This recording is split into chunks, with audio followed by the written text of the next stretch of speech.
Welcome into your sports tonight. I am Bailey Burmaster. It's your Wednesday edition, and we know what Wednesdays are.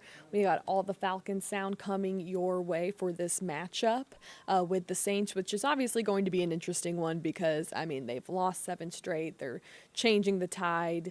They're trying to figure out. I think there's some other big NFL news I did want to mention as we get sports tonight underway because it's worth mentioning. The Panthers say Bryce Young is going to start at QB against the Giants, going back to Bryce Young and sticking with it.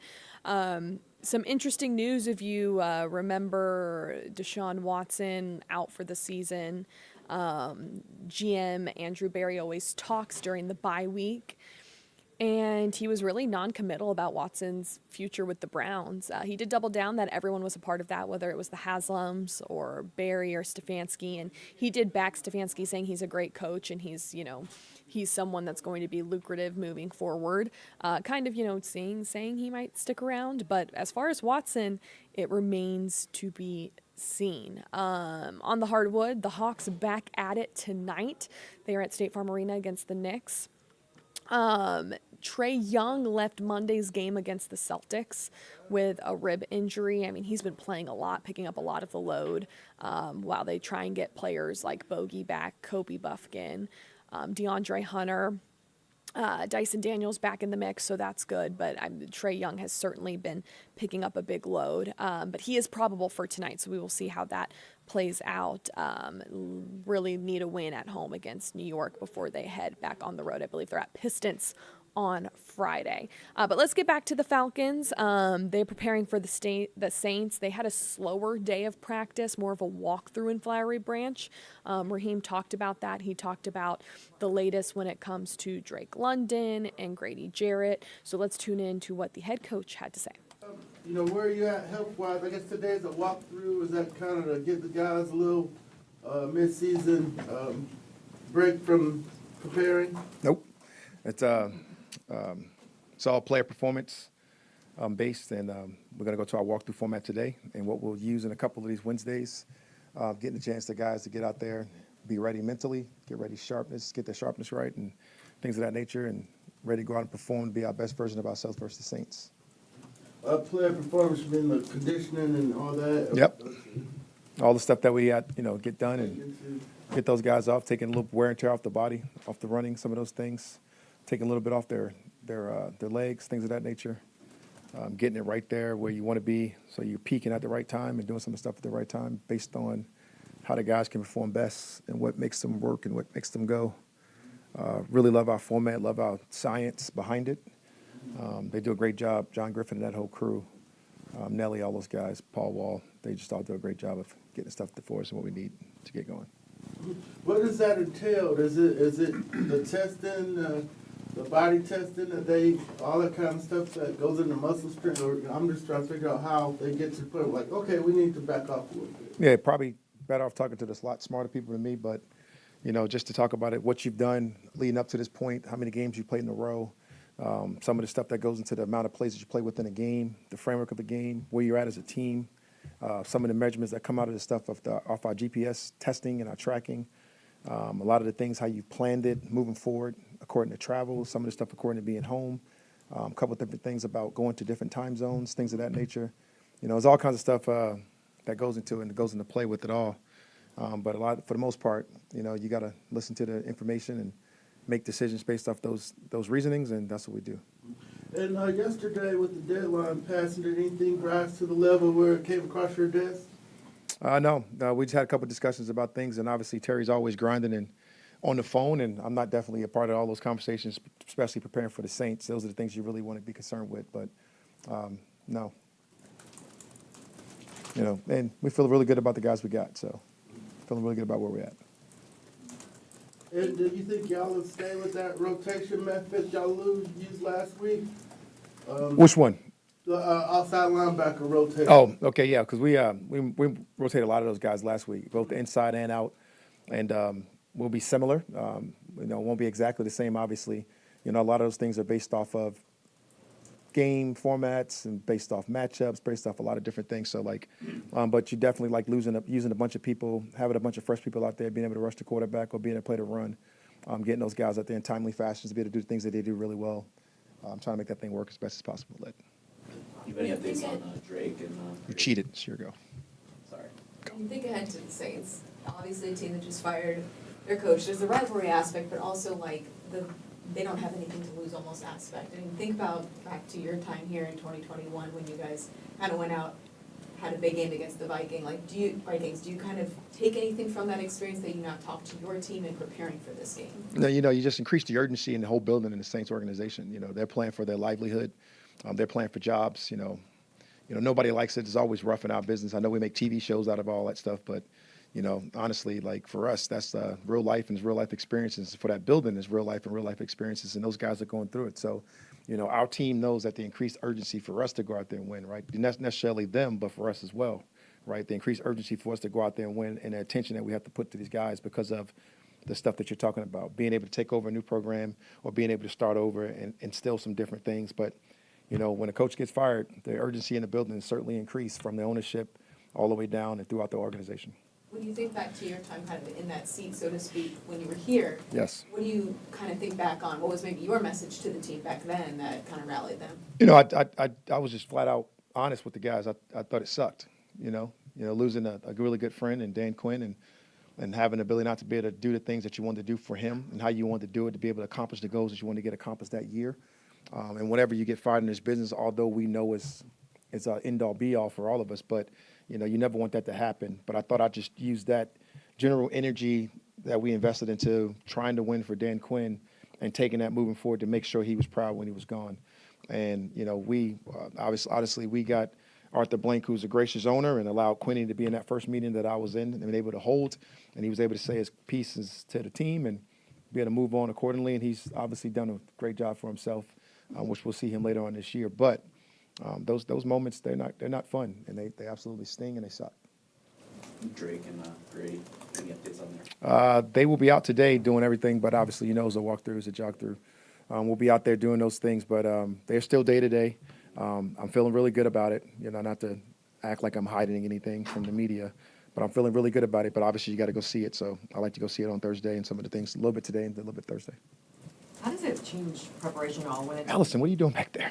There isn't any scenes in the game. You don't got a camera? What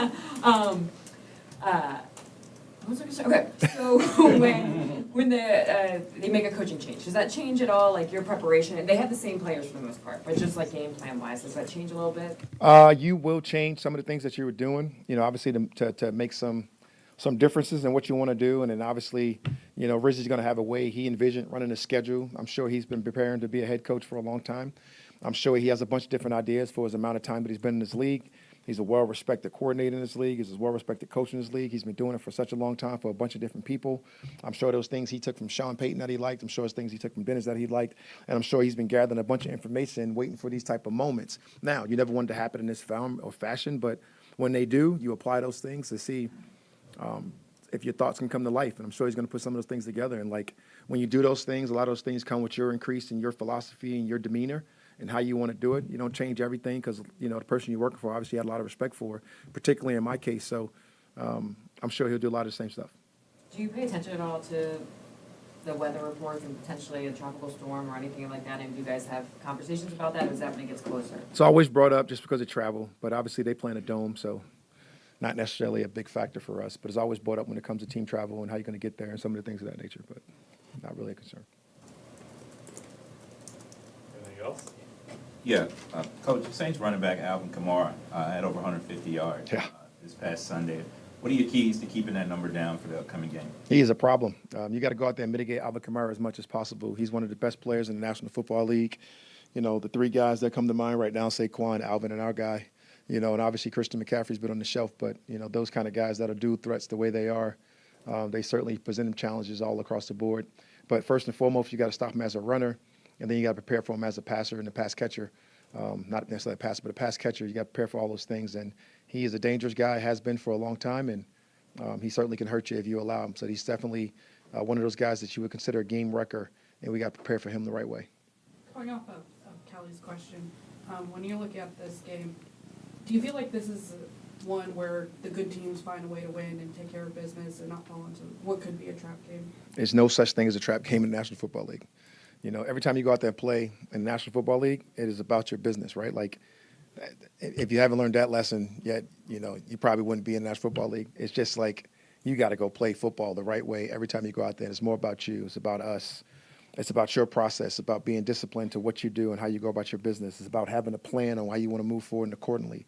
And, you know, Walk Through Wednesday didn't start today because the Saints fired their coach. It was something that we planned and something that we had an agenda to do, something that we wanted to do, and how we wanted to prepare to give ourselves the best chance to win this week. And that has to be the way you go about everything, every game you go about.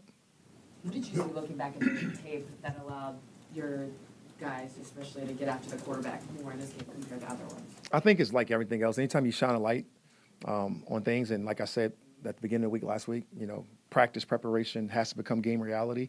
And quite honestly, the practice preparation is what I've been seeing in practice. And like, I was wondering why I wasn't getting the game reality. And it just came to life in that game and started to work for us. So like, I think we got to build on that and get better. There's still things you got to clean up. There's still things you got to go back and make sure you do the right way and do a better job of.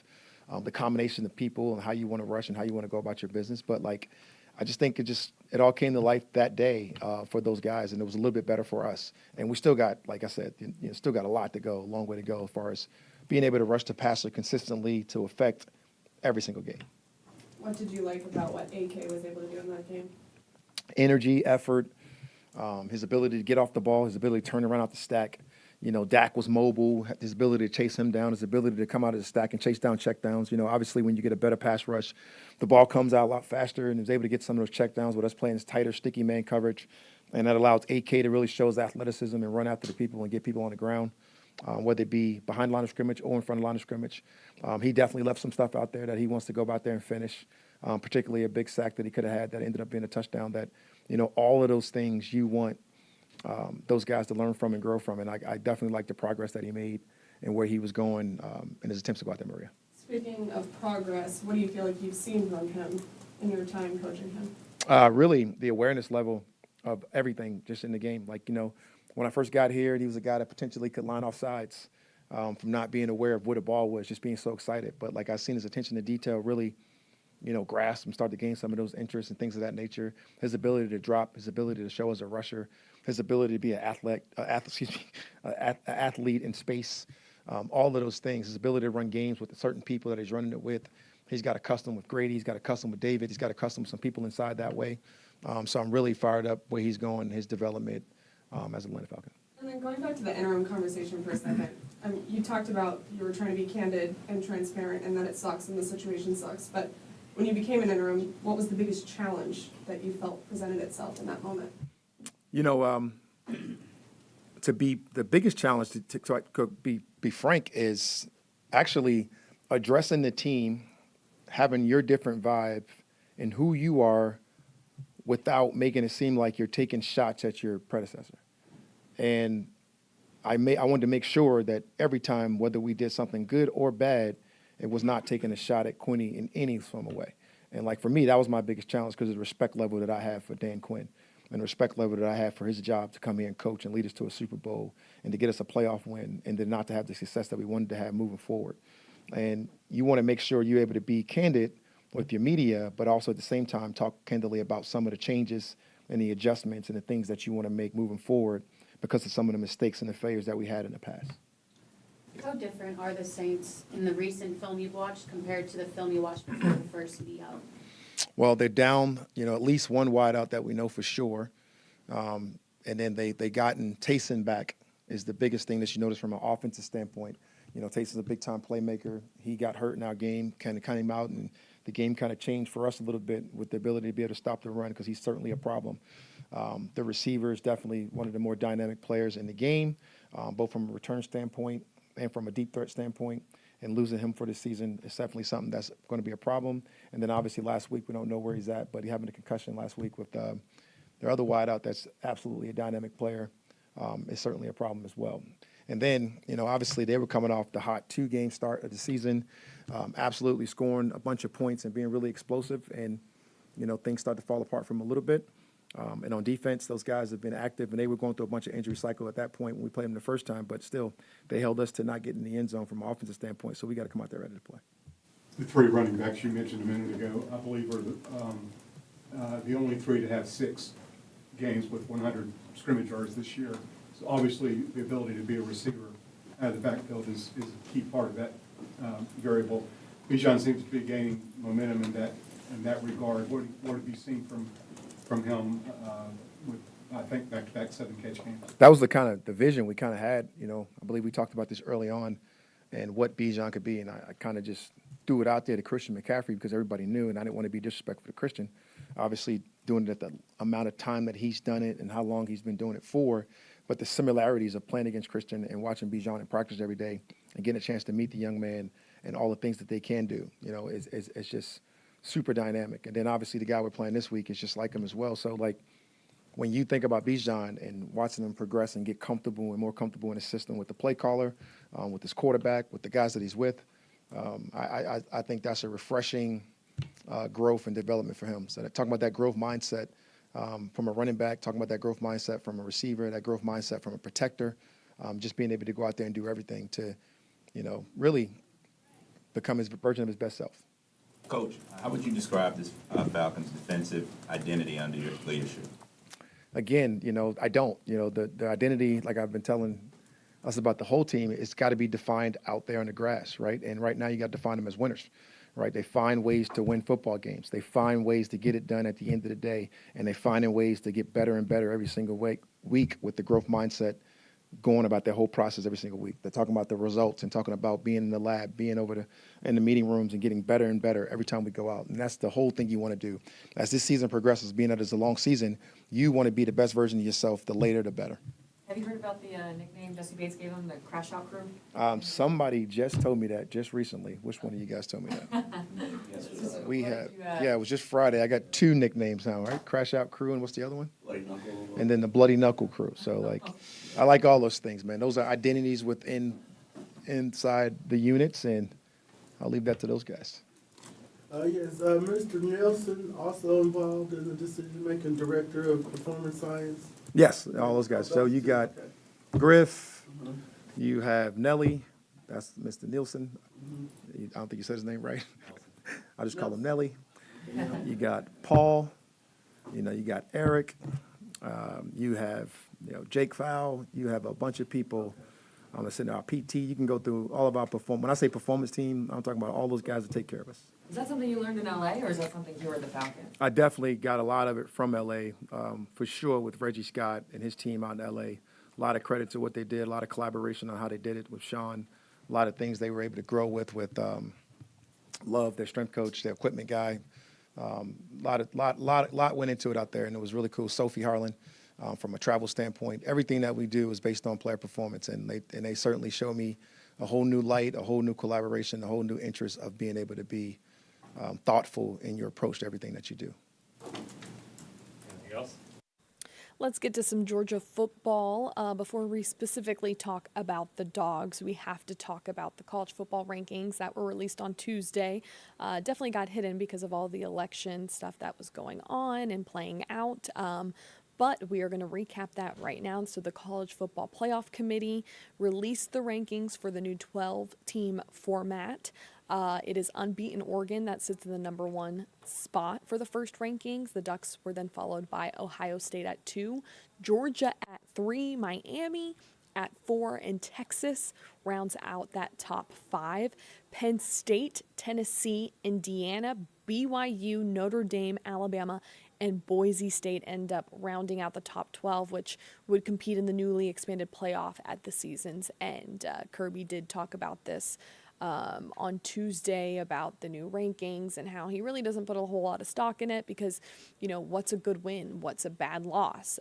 He insinuated that the committee seems to change their mind on what that is. So he's not playing too much into that. However, now you are looking down at teams that, might be on the bubble, could get there, who has who left. So all very interesting things that have played out that he was discussing. Here's the interesting thing for Georgia. They are coming off their 34-20 win over Florida, but they have a difficult road test this week against Ole Miss, and they probably need to win both of their remaining SEC games to reach the SEC championship. They could afford to lose one more game and still make the playoff, depending on how the committee ranks that, but their schedule is not easy. So you have Ole Miss, which Georgia's win probability is only 45%. Ole Miss desperate for a win, coming off an explosive time against Arkansas. I don't think they're going to light up the Dogs that much like that, but still nonetheless a very good game. And then they have Tennessee at home, and they're coming off a 28-18 win over Kentucky. But they have a really strong defense, and that's a game that's probably going to predict who ends up going to this SEC championship game. That game is on November 16th. So let's hear what Kirby Smart had to say ahead of this matchup going into this weekend. Yeah, we excited about this opportunity to play in another road big game. Ole Miss has got a tremendous team. Lane's done an incredible job of getting talented players, big physical. The improvement on defense for them is extremely noticeable. These guys are disruptive, powerful, fast. Tons of sacks, tons of tackles for a loss. I think Jackson Dart's playing probably one of the best quarterbacks playing in the country in terms of explosive plays. A lot of respect for how he competes, and the guy runs extremely physical, like a SEC running back. He doesn't try to avoid contact. He actually seeks it, and you can tell he's got a fiery, competitive attitude, just like his coach does, just like Lane does. So they have a lot of the same personality traits. Tremendous team that really should probably be undefeated. At the end of the day, they've had two really, really close games, both games that they could have easily won.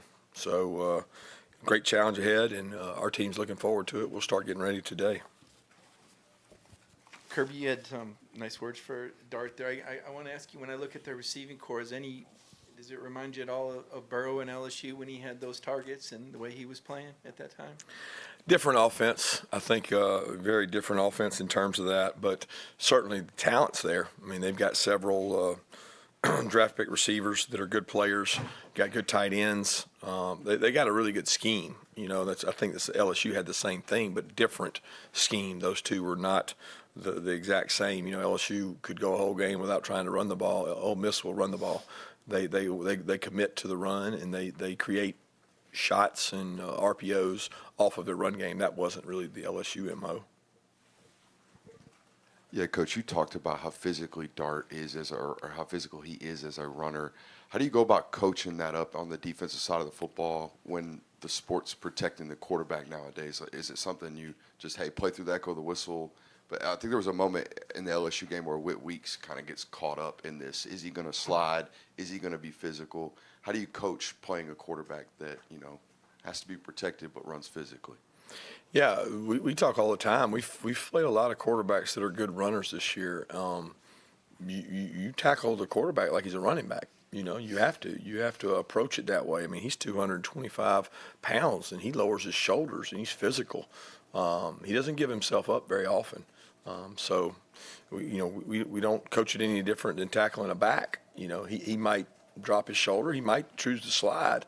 You have to react to what he does, but you have to be physical now. You can't approach this guy like he's going to give himself up, because he'll run right through you. What makes the run defense so successful? They're big. They're physical. The only remedy for stopping the run is have big people that are hard to move. In our history here at Georgia, we've traditionally been pretty good at stopping the run. You go back to the Jordan Davis days, which were probably the best we had. So it's a strong physical defensive line, and they have it now. They're physical at the point of attack, and they're good at attacking and stopping the run. Coach, going back to Dart, same system for him 2 years in a row. Where have you seen that growth for him in his game to this year? Well, he's more comfortable. He's played more football. He's got more experience. He's playing at a really high level. He sees things well. I think, he and Lane and the offensive staff are further along. They know what they're looking for. They know when you get in something, what beats that, and they know how to attack it. So he's just a proven winner, and he's a fierce competitor. He's hard to stop.